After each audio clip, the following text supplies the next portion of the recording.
అంటే నిన్న ఇక్కడ ప్రతిపక్ష నేత పర్యటించారు. ఈ మ్యాన్ మేడ్ ఫ్లడ్స్ చంద్రబాబు నిర్లక్ష్యం అది అని చెప్పి ఆరోపించారు. కేవలం రాజకీయాలు చేయడానికి ఆయన ఇక్కడికి వచ్చారు.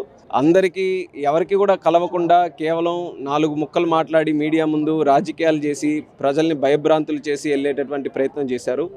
ఎప్పుడైనా చూడండి, విపత్తు మన శ్రీకాకుళం జిల్లాలో కూడా మేము ఉన్నప్పుడు తిత్లీ తుఫాన్ వచ్చింది.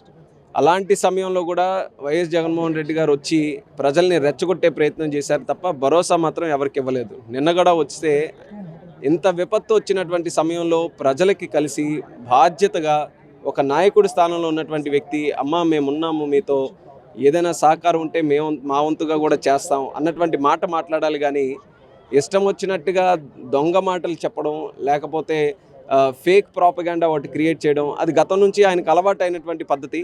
ప్రజలు మొన్న ఎన్నికల్లో బుద్ధి చెప్పినా సరే ఇంకా జ్ఞానం రాకపోవడం అనేది దురదృష్టకరం.